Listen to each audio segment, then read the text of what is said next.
Good morning, gang, and happy Star Wars Day. May the 4th be with you and all that. Last week I asked you to go out and look at the Big Dipper and then use the Big Dipper to find Polaris. And that was the end of the handle of the Little Dipper. And I asked you to sketch the Little Dipper and the stars that you could see. And I had a reason for that.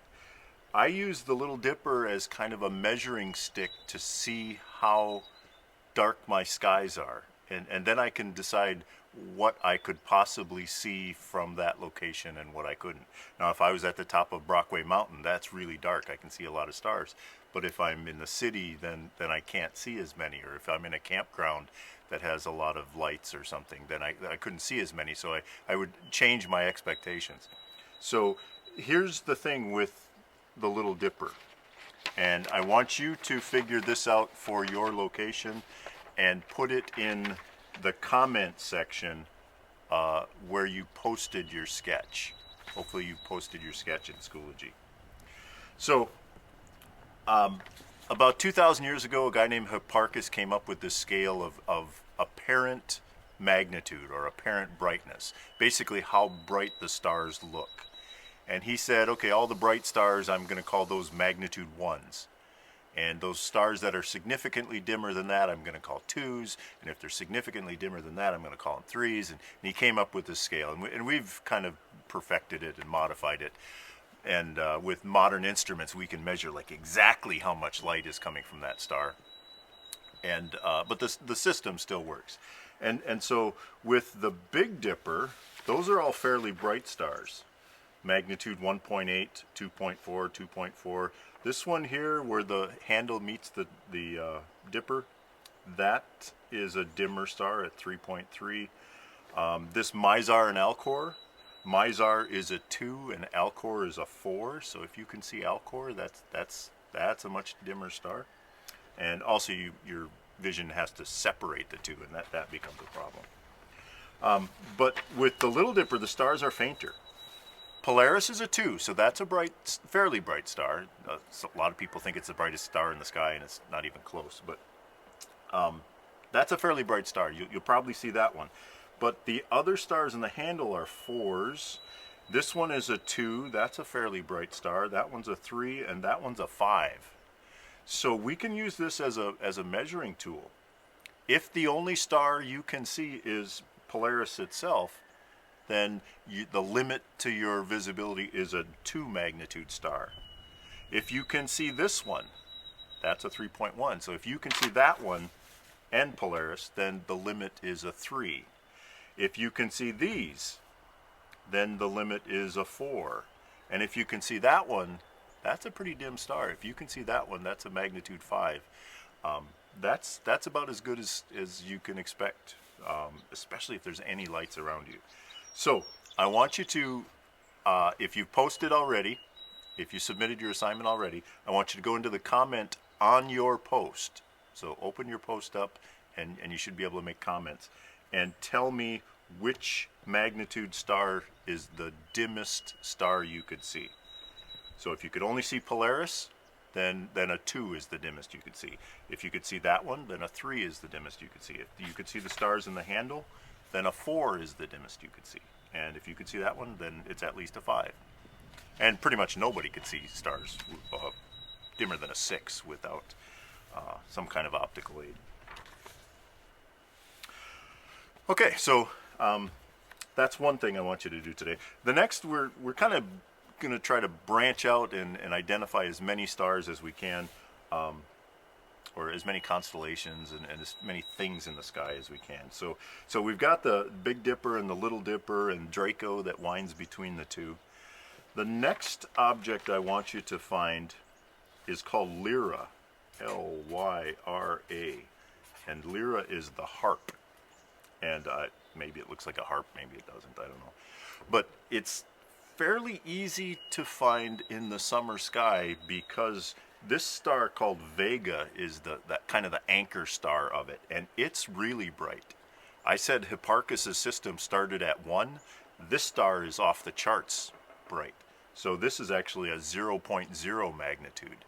The only star brighter than that in the northern skies is Sirius, and Sirius is setting in the evening, and it's probably, you probably can't get, you can't see that one. It's the heart of the dog, you know, the story with Orion's dogs and stuff. That Sirius is the brightest star in the sky, but it's a wintertime star. So this is Lyra, the harp. Vega is a really bright star. To find it, you know, find the North Star, and it's going to be off to the east in the evening, and it'll rise throughout the night, but off in the east in the evening, it's a really bright star. Don't confuse it with that bright star-like object in the west right now, because that's the planet Venus. This is off, would be, if you're looking at the North Star, it'll be off to your right.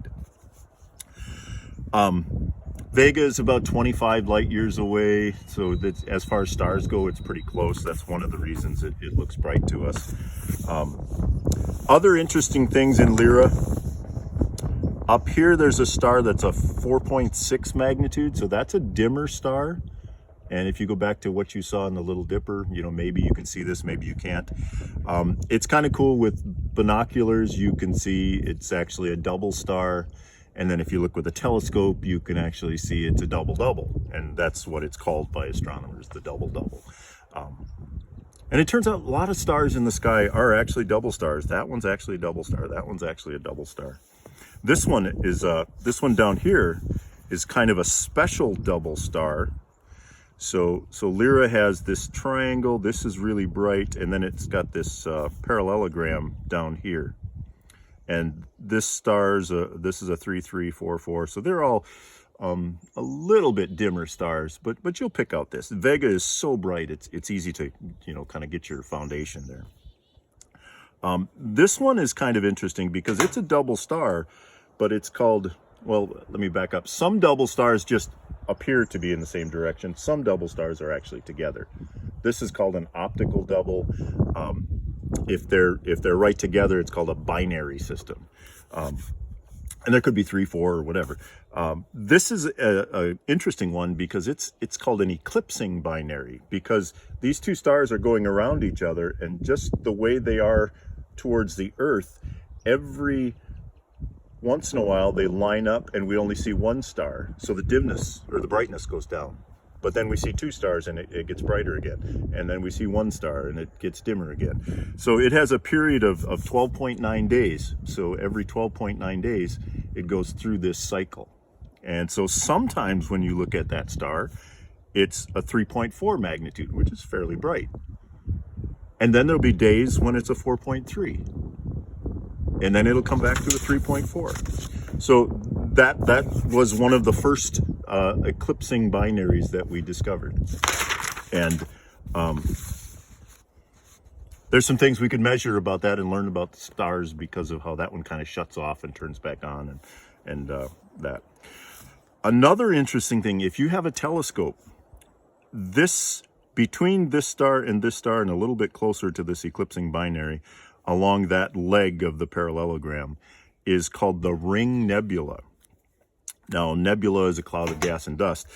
This is it's called a planetary nebula, even though it has nothing to do with planets. But if you look at it under higher power, like if you have something that can look maybe 30, 50, 100 power, this is one thing where a telescope magnification counts. You will see like it's a smoke ring with a little tiny star inside it. And that's actually the fate of our sun. When our sun runs out of the hydrogen fuel that it uses for fusion, it'll stop trying to blow itself apart and gravity will crush it. But in the process, it will, it kind of puffs off its outer atmosphere of the sun into like a smoke ring that will spread out into space and dissipate.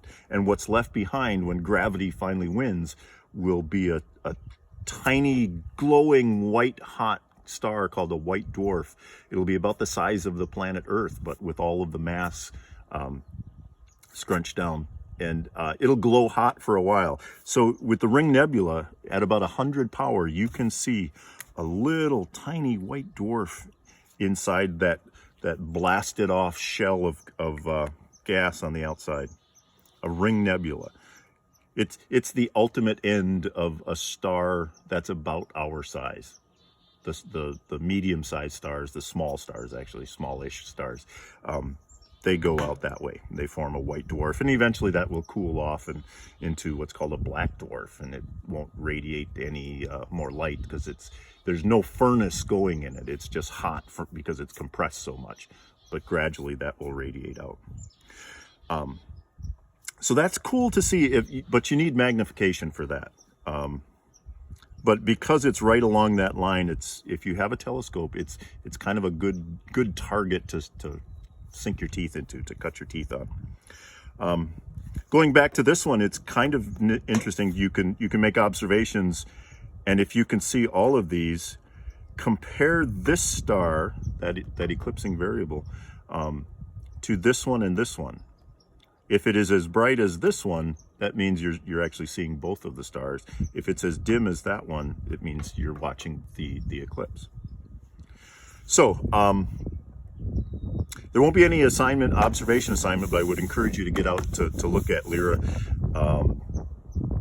Go back to your sketch of Polaris and figure out what magnitude star, what's the limit of your vision at your location, and post that in a comment on your sketch.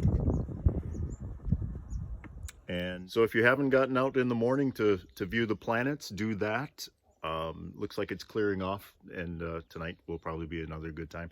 Every day you put that off, you have to get up earlier because the sun rises about 1.5 minutes earlier each day.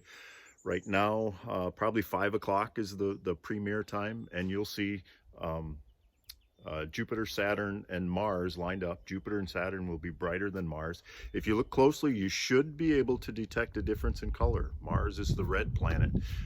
Saturn is kind of yellow, and Jupiter is more of an orange color.